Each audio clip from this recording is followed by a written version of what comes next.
क्या होता है? Force, restoring force per unit area. अब रीस्टोरिंग फोर्स क्या mg के इक्वल होगा? mg है क्या? इस वायर का वेट। अब आप ये बताओ कि वेट जो बनेगा वो हर एक पॉइंट पे सेम होगा, डिफरेंट होगा?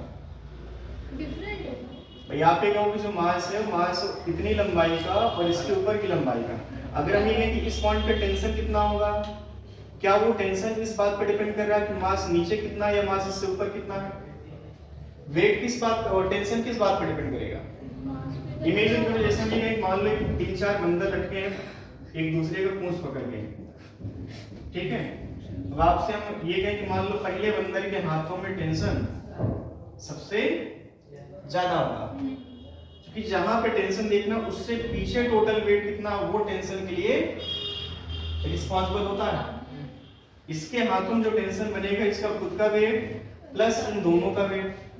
इसके हाथों में जो टेंशन बनेगा इससे ऊपर वाले से कोई मतलब नहीं रहेगा। तो आप ये बोलो कि जो ये वाली वायर है यहाँ पर बताओ टेंशन कितना होगा? लगभग 0 के बराबर होगा। अरे भाई टेंशन तो mg यहाँ पर बनेगा। टेंशन का मतलब कि ऊपर कितना मास है कि नीचे कितना मास है? नीचे कितना मास है उससे टेंशन डिसाइड होता है। अब इसके हाथों में जो टेंशन होगा क्या वो इसके खुद के वेट के बराबर होगा? इन दोनों का वेट यहाँ पे कंसीडर नहीं होगा। तो टेंशन का मतलब है कि जिस पॉइंट पे टेंशन देखना उससे पीछे वेट कितना है या उससे पीछे कितना फोर्स लग रहा है वो टेंशन के लिए रिस्पॉन्सिबल होगा। बट अगर आप यहीं पर बैठे थे तो यहाँ पर जो टेंशन बनेगा लगभग वो 0 के बराबर बनेगा और यहाँ पर टेंशन कितना होगा? mg के इक्वल होगा। तो आप कह सकते हैं कि इसमें जो फोर्स है वो फोर्स कांस्टेंट है कि वेरिएबल है? वेरिएबल फोर्स है। तो अंदर जो डेवलप होने वाला फोर्स होगा वायर पे वो भी कैसा होगा? वेरिएबल होगा। तो रीस्टोरिंग फोर्स कैसा? वेरिएबल है। डिफॉर्मिंग फोर्स भी कैसा है? वेरिएबल है। तो वेरिएबल का दूसरा नाम क्या होता है? इंटीग्रेशन। और इंटीग्रेशन जब आप करोगे आपके ऊपर में छोड़ रहे हैं, इतना हमने समझाने के बाद अब हमें इसका इंटीग्रेशन नहीं करना, आप खुद कीजिएगा इंटीग्रेशन, ठीक है? बस इसमें चेंज ये आएगा कि आपने जो कैलकुलेट किया बहुत इजी तरीके से कैलकुलेट किया है। बस यहाँ पर आपको करना क्या है कि 1/2 से मल्टीप्लाई कर लेना। नहीं आया समझ? आपको अगर मान लो एग्जाम में क्वेश्चन आता है तो आप इसको खोजने नहीं जाओगे, पता चला कि आप पहले यहाँ पे एलिमेंट चूज किया फिर इंटीग्रेशन किया। अगर हम ये कहते हैं मान लो एक वायर है, ये मासलेस वायर है और यहाँ पर हमने क्या किया, ब्लॉक हैंग करवा दिया जिसका मास 1 है तो नीचे कितना लग गया? mg। अब ये वायर जो है मासलेस है, अब इसमें जो स्ट्रेस डेवलप होगा वो कांस्टेंट होगा, वो mg/a के बराबर होगा, लेकिन यहाँ पर mg/a के बराबर तो आपने इसको mg/a बराबर मान लिया कांस्टेंट है, तब उस केस में इलॉन्गेशन कितना बनाऊंगा? बस करना क्या कि 1/2 से आप इसको डिवाइड कर लो। अब 1/2 से डिवाइड करने का मतलब कि आपने मीन की बात कर ली, आपने सेंटर की बात कर ली, नहीं है बस। तो इतना आप कैलकुलेट करके डायरेक्ट यहाँ पर 1/2 से मल्टीप्लाई कर लीजिएगा। और अगर आपको प्रॉपर कैलकुलेशन करना है, मैथमेटिक्स है आपका अच्छा, मैथ ज्यादा प्यारा है आपको, है ना, तो आप इसको इंटीग्रेशन के बाद आंसर ला सकते हैं।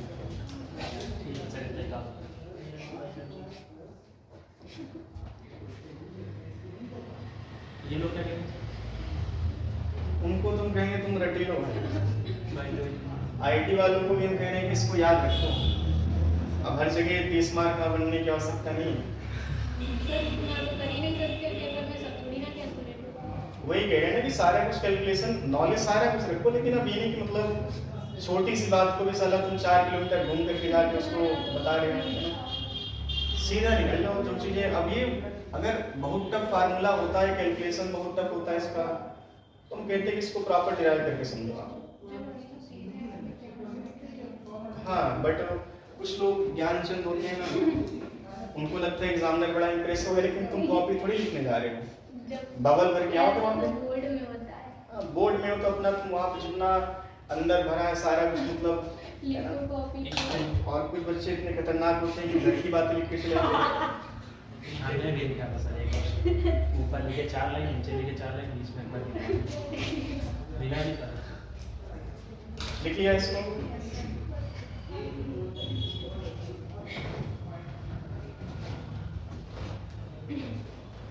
आइए कुछ ऐसी बातें आपको बताने जा रहे हैं जो हमने खुद सोचा है। और वो चीज़ें किताब में आपको नहीं मिलेंगी, बट आप जब ऑसिलेशन पढ़ने जाओगे कॉन्सेप्ट है मिस्टर। तो वहाँ पर हमने ऑसिलेशन जो कंप्लीट लेक्चर है हमारा, है ना, कितना YouTube पे? बड़ा है तो ये YouTube पे? बताइए। हाँ यूट्यूब पर कंप्लीट कितना ऑसिलेशन। कितना बड़ा है ड्यूरेशन? ड्यूरेशन ज़्यादा नहीं, उसमें कुछ ऐसी बातें जो कि आप नहीं हो सकता है बताइए जानते कितना हैं। लेक्चर में कितने लेक्चर? लेक्चर है अब नंबर आप लेक्चर याद नहीं होंगे एग्जैक्ट, तो भी सर एवरेज एवरेज 5-6 लेक्चर होंगे जहाँ तक। एक एक घंटे के लेक्चर, आप समझे इस चीज़ को। तो स्पीड में सर 3 मिनट में होगा। चल दे पे यहाँ पे ये कम से कम 2 चैप्टर की बात हम करने जा रहे हैं, इसको आप वेरी वेरी इंपॉर्टेंट में कंसीडर करें। सर कमेंट करना है आपको। भाई चौहान सर ऊपर लिख दीजिए सर। 5 स्टार केमिस्ट्री आता तो मां मेरे ते गए थे 5 स्टार देना था केमिस्ट्री। यानी सर हाँ यूट्यूब चैनल आइए यहाँ पे आइए, यहाँ पे आइए। नहीं गूगल पे जाके कमेंट करे थे, कमेंट करना पॉजिटिव पॉइंट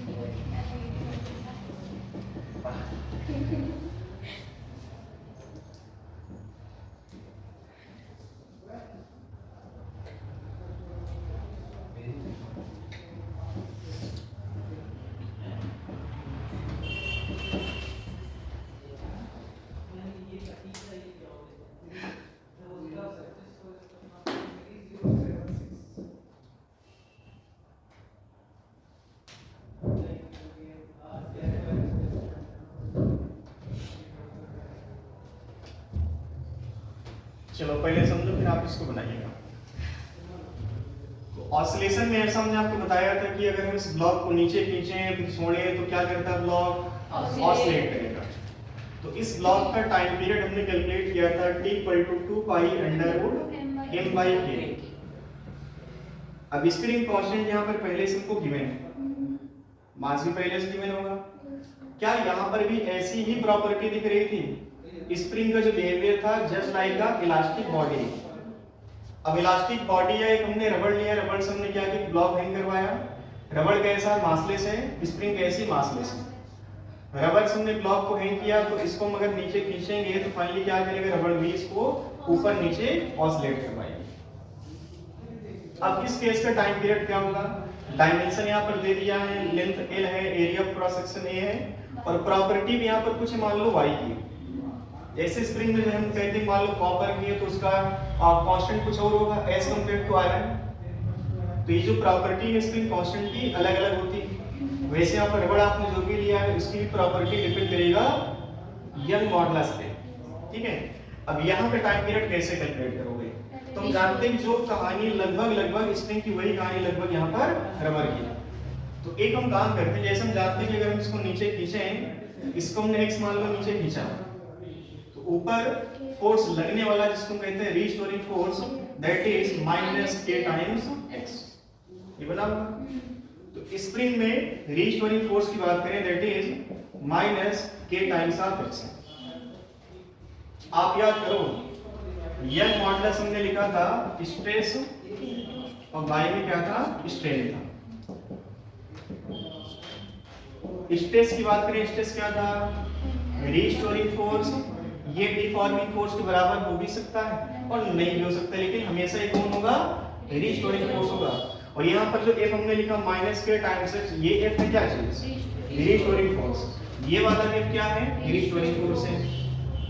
तो डायरेक्ट हम फार्मूला लिख लेते हैं, y में a आया होगा, ऊपर मान लो l गया क्या, है ना। अच्छा मान लो इसको भी थोड़ा समझो, मान लो ब्लॉक को आपने जो है x नीचे खींच दिया,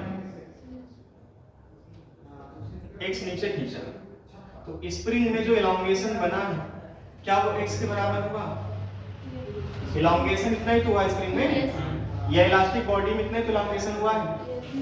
तो यहाँ पर क्या x लिख लें, तो F इक्वल टू क्या लिखें बोलो, y इंटू x y में l। अब आप देखो अगर हम इनको आपस में कंपेयर, ये रीस्टोरिंग फोर्स है तो यहाँ पर नेगेटिव साइन आप लगा दो, क्योंकि यही फोर्स था जो कि रबड़ को वापस लाना चाहेगा या ब्लॉक को वापस लाना चाहेगा। तो जो वापस लाना चाहता है एट मीन पोजीशन या टुवर्ड मीन पोजीशन, उसका नाम क्या होता है? Restoring force. अब आप इसको देखो, ये माइनस के है इनटू x, बाकी यहाँ पर जो भी दिख रहा है क्या हो, k के बराबर है। x की जगह पर x, f की जगह पर f है, ये k है इस y बाई l के इक्वल है। तो k यहाँ पे निकाल सकते हैं, जो k बनेगा रबड़ का, दैट इज y a और y में l। समझो y a y l। अब इस ब्लॉक का टाइम पीरियड आप निकाल सकते हैं 2 pi under root n by k। एक k किसका रखोगे?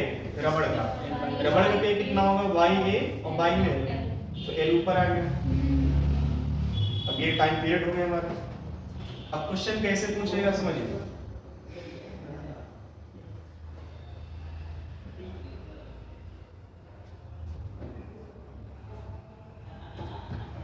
ये दो रबड़ हैं जिनको हमने क्या किया कि फिक्स कर दिया। एक का मान लो कि यंग मॉडुलस है y1, area of cross section है a1, लेंथ है इसकी मान लो l1, और इस रबर की जो है खूबी जो दी है y2 a2 l2 की। बीच में कोई ब्लॉक हम मान लेते हैं, ये ब्लॉक है a मास का, जो लेंथ है, गैप जो है यहाँ पर, ये जो रबड़ है इनके बीच कुछ गैप मान लो इसको, ये L है, कैपिटल L मान लो इसको। अब अगर मान लो कि ये जो ब्लॉक है बीच में है और ये जो ब्लॉक है ये राइट हैंड साइड जो रबड़ है उसकी तरफ v नॉट स्पीड से जा रहा है। अब ये ब्लॉक क्या करेगा? इसको दबाएगा और दबाते दबाते एक मैक्सिमम कंडीशन तक गया, उसके बाद फिर रबड़ क्या करेगी? इसको पीछे धकेलेगी, फिर यहाँ पर इसके साथ संपर्क में रहा होगा, फिर ये वापस यहाँ पे आया होगा। तो क्वेश्चन यहाँ पर है कि ब्लॉक का टाइम पीरियड कितना होगा। अगर आप इसको कंपेयर करना चाहें तो आप स्प्रिंग से कंपेयर कर सकते हैं।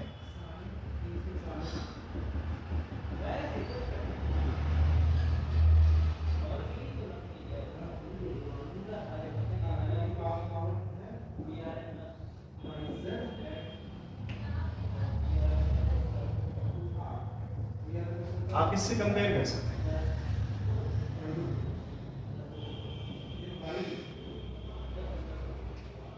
ठीक है। अब ये ब्लॉक भी क्या करेगा? स्प्रिंग को दबाएगा, दबाने के बाद फिर वापस आएगा, फिर इसको दबाएगा, फिर वापस आएगा, और एक कंप्लीट ऑसिलेशन का जो टाइम बनता है उसका नाम क्या होता है? Time period. तो इस ब्लॉक का टाइम पीरियड यहाँ पर कितना होगा और यहाँ पर कितना होगा, यहाँ पर कैलकुलेट करना आसान है। अगर यहाँ पर ये सब बातें नहीं पता कि जो स्प्रिंग कांस्टेंट बराबर k होता है रबड़ का, y into a by l होता है, तो आप इसको नहीं कर पाओगे। अब ये इजी होगा क्योंकि हम वो चीज जान चुके हैं। आप बताओ कि जो ब्लॉक है कितने समय तक इसके साथ रहा होगा? ये मान लो पहली वाली स्प्रिंग और ये मान लो दूसरी वाली स्प्रिंग हाँ है ना, कुछ और नहीं सोचना। ये मान लो पहली, अच्छा ये दूसरी वाली स्प्रिंग मान लो, है ना, ये पहली वाली मान लो, तो ये दूसरी वाले के संपर्क में कितने समय तक रहा होगा? कुछ तो टाइम लगा। अच्छा अगर ये ब्लॉक इससे अटैच होता तो क्या कंप्लीट ऑसिलेशन सिर्फ इस स्प्रिंग के साथ बनाता है? अगर सिर्फ इसके साथ ही संपर्क में बना रहता तो जितना भी ऑसिलेशन करता ये इसके साथ ही रहकर करता। अगर अटैच होता तो, अगर अटैच नहीं है तो आधे समय यहाँ पर बनेगा pi under root m by k, जैसे ऊपर क्या है 2 pi under root m by k है, ये कंप्लीट ऑसिलेशन है। आधा ऑसिलेशन कितना होगा? Pi under root m by k, तो pi under root m by k2 time तक किसके साथ रहेगा? Pi under root m by k2 time तक, k1 टाइम तक इसके साथ रहेगा। बाकी इस मैदान में चलेगा। इस मैदान में कितने समय तक चला? यहाँ पर तो रफ्तार कांस्टेंट है क्योंकि ये जो सरफेस है कैसा है? स्मूथ है। अगर टाइम पीरियड यहाँ पर कैलकुलेट करना चाहो तो आप डायरेक्ट लिख सकते हैं 2 पाई, सॉरी यहाँ पर लिखो pi under root m by k1 plus pi under root m by k2 plus इस लेंथ को 2 बार कवर किया हुआ इसलिए 2l बाई v। ये कंप्लीट ऑसिलेशन का टाइम होगा। वो चीज आप यहाँ फिट कर लो। बताओ टाइम पीरियड क्या लिखोगे? Pi under root m by k1 और k1 की जगह पर क्या लिखोगे? y1 a1 और y l1 ऊपर जाएगा plus pi under root m l2 y2 a2 और plus 2 times of l by v naught. एक कंप्लीट ऑसिलेशन का टाइम पीरियड हो गया। अब इसमें क्या कोई मैथमेटिक्स है, कोई खास मैथमेटिक्स नहीं है, बस कॉन्सेप्ट है। अब जो सोचे कि हम नए नए मतलब कि हम ज्ञानी हैं, हम वहीं पे जाके सारा कुछ सोच करके लिखेंगे, तो वहाँ पर आप सोच ही नहीं पाओगे सब चीज़ें। सर एक बात ये बताइए, स्प्रिंग में सर एम्पलीट्यूड ये सब क्या होता है? एम्पलीट्यूड का मतलब होता है मैक्सिमम डिस्प्लेसमेंट, जहाँ तक ब्लॉक वो जा सकता है। और एम्पलीट्यूड एक नहीं, बहुत सारे हो सकते हैं। अब उसको जानने के लिए आपको YouTube पर जाके विजिट करना अरे है। सर ऑसिलेशन थोड़ा आप बता तो दीजिए। ऑसिलेशन हम बता देंगे बाद में, या जी बता दें? यही सर थोड़ा बता दीजिए बस। नहीं, हम उसके लिए फिर टॉपिक डिस्टर्ब नहीं करते हम लोग, ठीक है। बता देंगे इसको मैं दिन। बस अभी इसको जल्दी से एडवांस टेक्निक से छाप लूँ। वो नहीं है सर हमारे पास ये चीज़। कहाँ गया तुम्हारा फोन?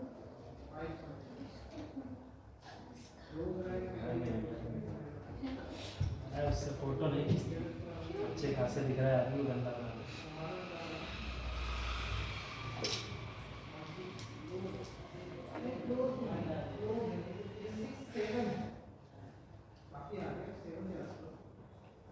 चलो यार, खींचिए। कैसे न कैसे तो दिखेगा।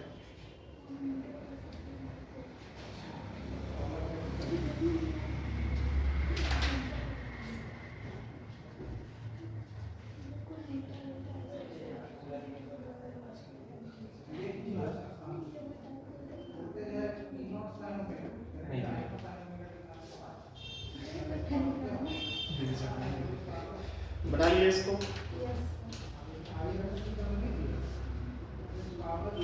अच्छा, ये हेडिंग डाल दो थर्मल स्ट्रेस। थर्मल स्ट्रेस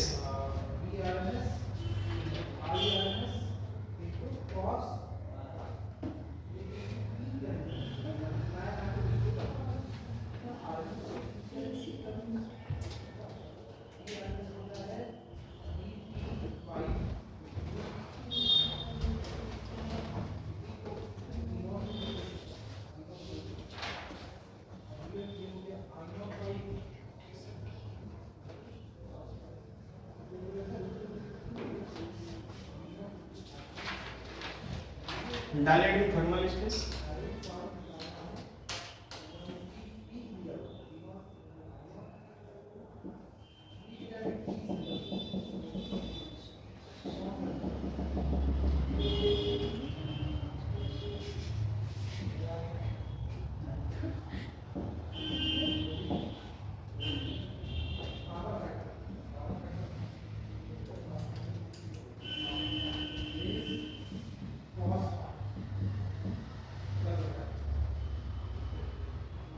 बनाओ इसको।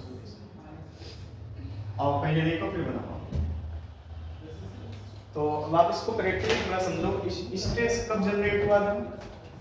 जब बॉडी जो चीज करना चाह रही है वो नहीं कर पा रही, तो वहां पर स्ट्रेस डेवलप हो जाता है।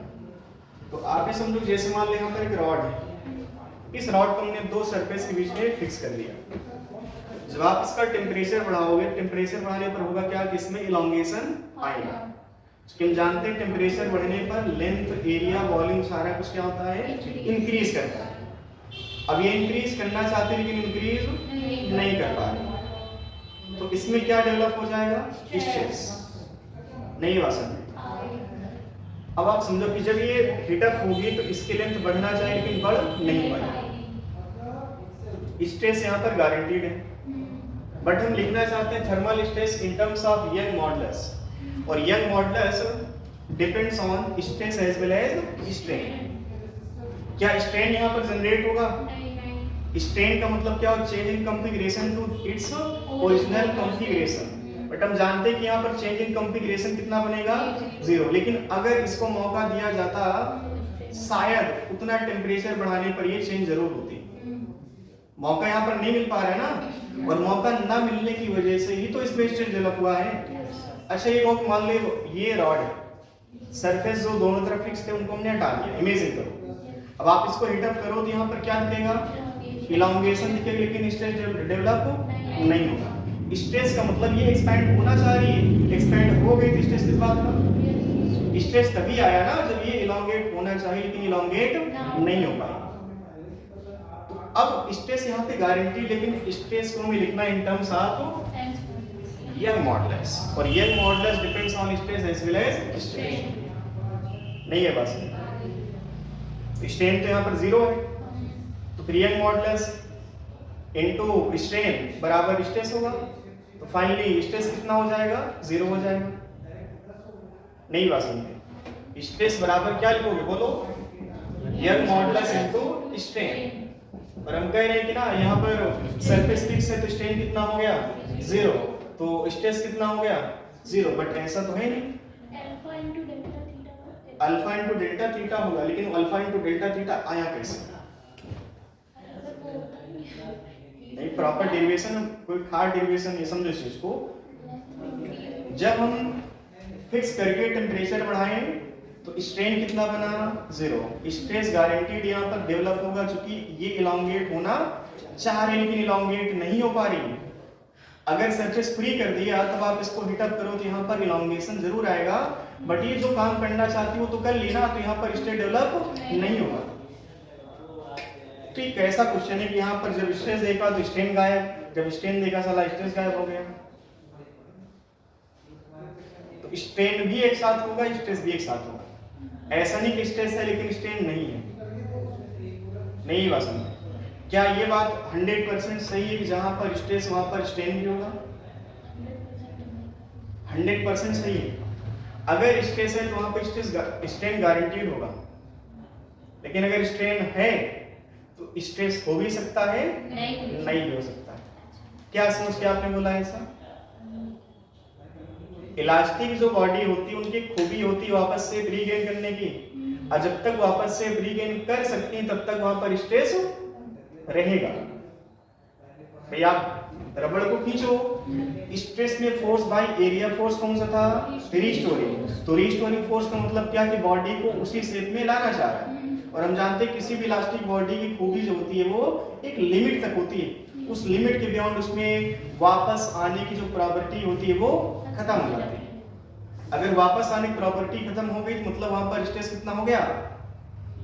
भाई वापस ला कौन रहा है? सुन लो, वापस ला कौन रहा है इसको? Restoring force. और स्ट्रेस किस बात पर डिपेंड किया? रीस्टोरिंग फोर्स पे। तो हम कह रहे हैं कि एक ऐसी कंडीशन आई जहां पर वापस आने की प्रॉपर्टीज में खत्म हो गई, और वापस लाने वाला कौन होता है? Restoring force. अगर रीस्टोरिंग फोर्स नहीं है तो स्ट्रेस कितना हो जाएगा? 0 हो जाएगा। नहीं बात समझ, तो स्ट्रेन तो बढ़ता जाएगा ना, जैसे हम इसको खींचते चले गए, एक ऐसी कंडीशन आई जहां पर एक खींच सकती है लेकिन वापस अब नहीं आ सकती, तो स्ट्रेन बढ़ता चलेगा लेकिन स्ट्रेस अब 0 हो गई। तो जहां पर स्ट्रेस है वहां पर स्ट्रेन गारंटीड होगा, लेकिन स्ट्रेन जहां पर होगा वहां पर स्ट्रेस हो भी सकता है और नहीं भी हो सकता है। तो यहाँ पर स्ट्रेस है कि नहीं है ये बताओ? स्ट्रेस है तो मतलब स्ट्रेन भी होगा। और स्ट्रेन आप कैलकुलेट करोगे कि जैसे मान लो हम इसको फिक्स करके रखें तो ये इलोंगेट नहीं हो पा रही है, अगर हम इन सरफेस को हटा दें तो इलोंगेशन इसमें गारंटीड होगा। तो हम एक काम करते हैं, ये सरफेस हटा देते हैं, इनको अच्छा थीटा नॉट हमने क्या किया कि थीटा टेम्परेचर पहुंचा दिया, और मान लेते थीटा जो थीटा नॉट से ज्यादा है। अब इस थीटा नॉट पर कुछ ना कुछ इलोंगेशन यहाँ पे आ गया होगा। आप सरफेस फ्री करके देखो तो गारंटीड इसमें कुछ ना कुछ इलोंगेशन आया होगा।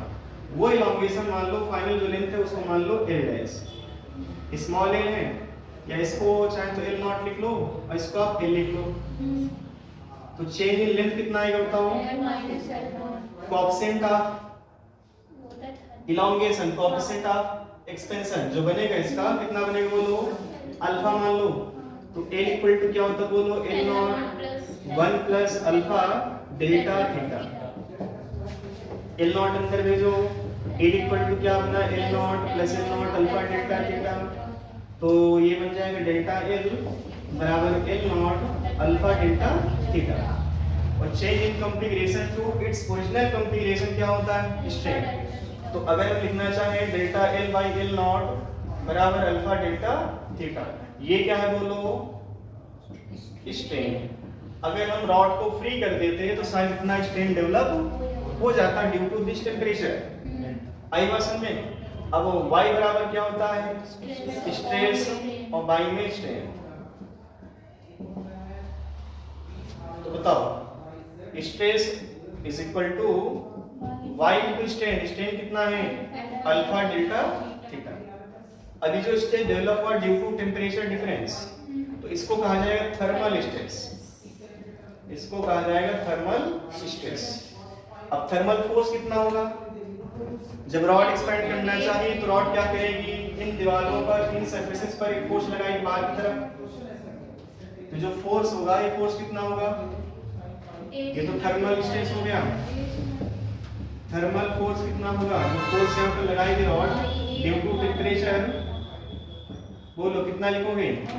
y बाई ए होगा। नहीं, थर्मल स्ट्रेस जो बनेगा y बाई ए होगा। सॉरी, इस फोर्स बाई एरिया होगा। तो एरिया यहाँ पर मल्टीप्लाई कर लो। गलत करवा देते तुम तो। y ए अल्फा डेल्टा थीटा, ये बन जाएगा थर्मल फोर्स। बना इसको जल्दी से।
नोट कर लिया इसको। तो आप इसके न्यूमेरिकल कर लोगे, करवा लोगे। कोई खास स्टेप नहीं, फार्मूला बेस्ड न्यूमेरिकल आएंगे और न्यूमेरिकल भी ऐसे आएंगे, मतलब उनको आप आराम से कर जाओ, कोई खास कैलकुलेशन नहीं होगा, डायरेक्ट फार्मूला बेस्ड होंगे न्यूमेरिकल। आपको एक तो हिंट दे सकते हैं कि न्यूमेरिकल कैसे आएंगे। जैसे क्वेश्चन ये पूछता है कि आपने एक गांव में चिड़िया, जब लोग मतलब छोटे होते हैं तो मतलब वहाँ पर एक गांव में रबड़ गुल्ला जिसको कहते हैं, देखे नहीं देखे? गुलेल भी होता है। गुलेल एक अलग चीज होती है और वो रबर का मतलब बनाया जाता है। तो आप समझो कि जैसे ये लकड़ी के दो ऐसे बना लेते हैं और यहाँ पे रबर फंसा करके जो है ऐसे खींच करके, तो गुलेल तो कहते हैं है ना। अब जो भी कहते हैं, जो भी है, देखिए समझिए। क्वेश्चन यहाँ पर ये पूछता है कि मान लो यहाँ पर हमने को इलास्टिक बॉडी ले ली, इलास्टिक रबड़ ले लिया, उसमें जो हमने पत्थर फंसा के फेंका है, उस पत्थर की वेलोसिटी कितना होगी। जो आप इसको खींचोगे तो खींचने के बाद जो पत्थर जाएगा तो उसके पास वेलोसिटी कुछ न कुछ रहेगी। अब वेलोसिटी आई कहाँ से? भाई आपने इसको खींचा तो आपने वर्क किया, आपने जो भी वर्क किया क्या वर्क इसमें स्टोर हो गया, तो उसको हम क्या कहते हैं? Elastic potential energy. और वो पर यूनिट वॉल्यूम था, कितना था? Half stress into strain into volume. अगर एनर्जी स्टोर्ड हमें कैलकुलेट करना तो क्या लिखेंगे? 1/2 stress into strain into volume. इतनी बात आ रही सुनने?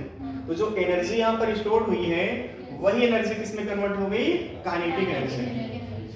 बस क्या करना है? इलास्टिक पोटेंशियल एनर्जी बराबर हाफ एम वी स्क्वायर। तो यहाँ से कैलकुलेट कर लो। तो ऐसे ऐसे क्वेश्चन बना के दे देगा आपको। और जो क्वेश्चन आपको मिलेंगे बायनेंसी से रिलेटेड, वो सब मतलब कहने की टेम्परेचर डिपेंडेंट जो पैरामीटर्स को कहते हैं थर्मल एक्सपेंशन, उस वाले चैप्टर से कंबाइन करके आपको देगा क्वेश्चन। तो एक बढ़िया लेवल की प्रॉब्लम बनेगी जब हम टेम्परेचर वगैरह थोड़ा सा अच्छे से सीख लेंगे। तो हम लोग शुरू करते हैं टेम्परेचर डिपेंडेंट जो पैरामीटर होते हैं उनकी बात कर लेते हैं। स्टॉप करो इसको और फिर से इसको सेव करके दोबारा